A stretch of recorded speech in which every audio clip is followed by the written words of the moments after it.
Good evening, visitors. Welcome to the Australian War Memorial's last post ceremony. My name is Gerard Pratt, and joining us today from the Royal Australian Air Force is Wing Commander Christine Fay. We warmly welcome the family of Private Keith Edward G, whose story will be told shortly. We are honoured to welcome Dr. Marcelo Estevao, Secretary for International Affairs at the Brazilian Ministry of Finance, and the accompanying delegation. We welcome the veterans who have served, those that are still serving, and the families that support them. We acknowledge the members of RSL and Services Clubs Association, RSL Victoria and RSL Queensland, who are watching the broadcast of this ceremony from across Australia. During the ceremony, wreaths will be laid at the base of the pool of reflection by family and visitors to the memorial and students on behalf of the Mount Barker Waldorf School from South Australia. I invite you all now to please stand and join in singing the national anthem.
The Australian War Memorial was the vision of Charles Bean, Australia's First World War official historian.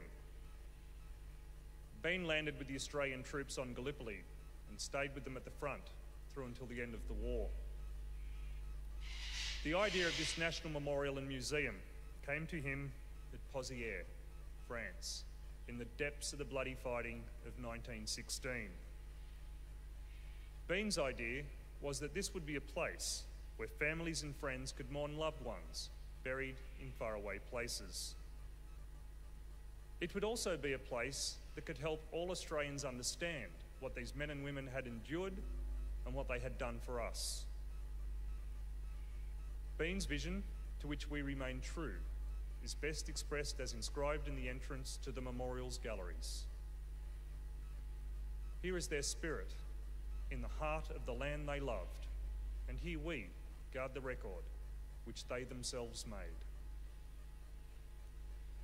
Tonight, we will read the story behind just one of those on the Roll of Honour, which lists the names of more than 102,000 men and women who have given their lives for us in war or operations for more than a century. But first, we present a lament, Flowers of the Forest. Wreaths or floral tributes will now be laid at the base of the pool of reflection.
tribute to Private Keith Gee. Keith Edward Gee was born on the 20th of May, 1910, in Melbourne, Victoria, to Harry and Amy Gee. Not much is known about his early life, but when Australia's involvement in the Second World War was announced, he was living in Richmond, working as a driver and a dispatch clerk.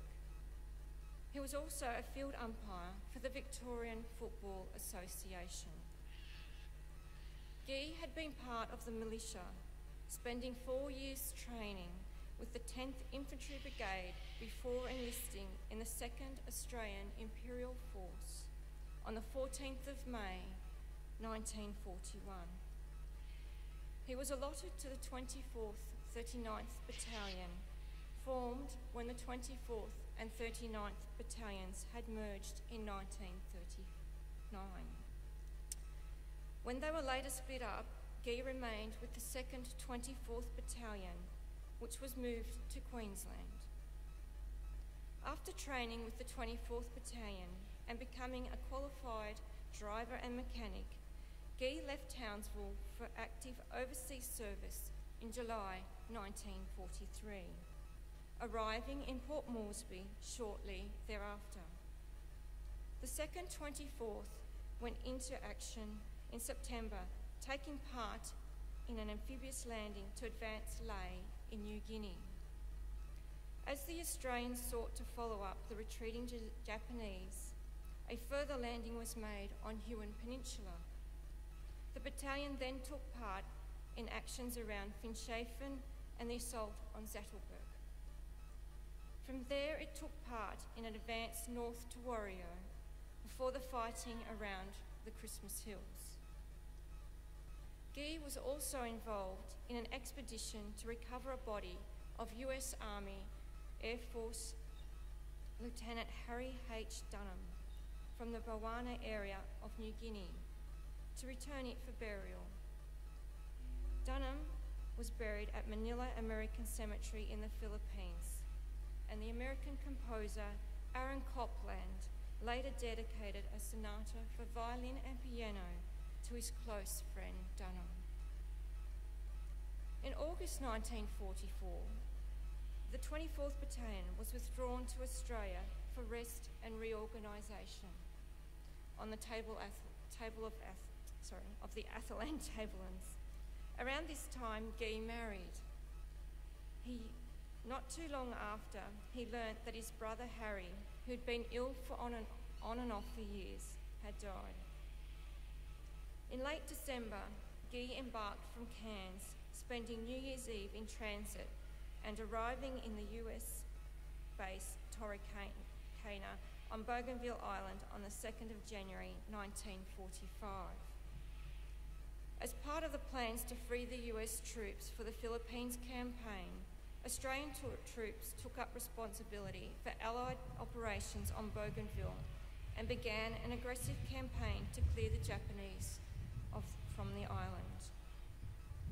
On the 5th of May, the 24th Infantry Battalion pressed forward along Buin Road with a tank troop in support. They came up against a concealed field gun defended by approximately 100 Japanese. After the lead Matilda's machine gun jammed, the field gun opened fire, damaging it and wounding its crew. Moving around the stricken tank, the 2nd Matilda, armed with a howitzer, opened fire and destroyed the field gun before sweeping the Japanese defenders from the position. That night, the Japanese artillery opened fire on the Australian position with a heavy barrage, and the following morning a company-sized counterattack ensued. The Australians repulsed the attack, and afterwards they were able to advance to the river without further opposition. Following the advance to Hongore, the battalion waited for the roads to improve and supplies to be brought up before attempting to cross the river. A week later, on the 11th of May, Private Keith Gee was killed in action. He and 2 others were buried in a bombed area by Buin Road near a ford to Haringai River. A tin plate bearing his name and service number was fixed to a cross.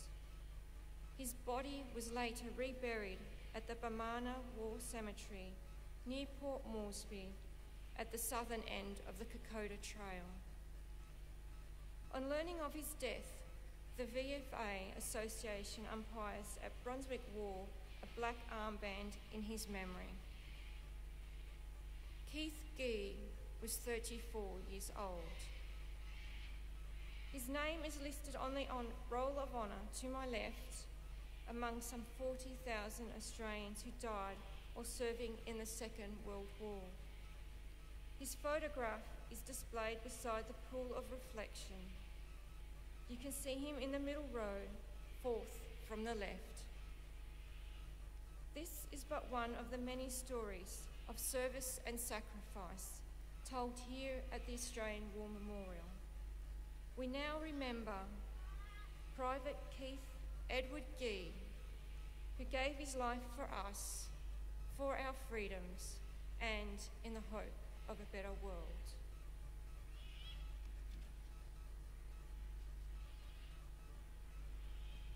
Please stand for the reading of the Ode and the sounding of the last post.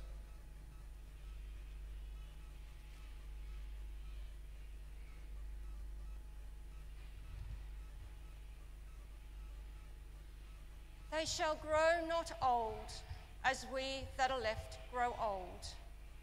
Age shall not weary them, nor the years condemn. At the going down of the sun, and in the morning, we will remember them. We will remember them.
Lest we forget.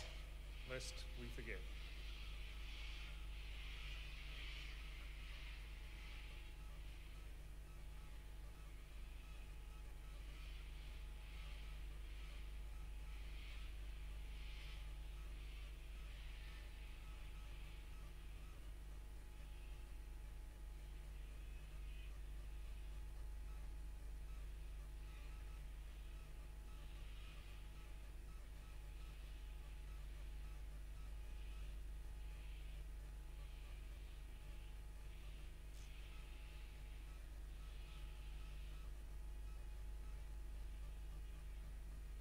We leave you this evening with the words of the memorial's founder, Charles Bean.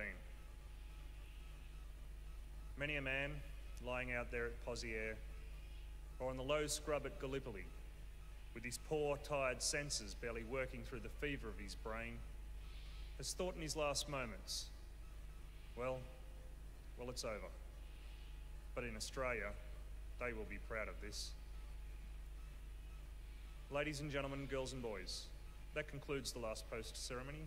We thank you all for visiting the Australian War Memorial and wish you all a very good evening. Thank you.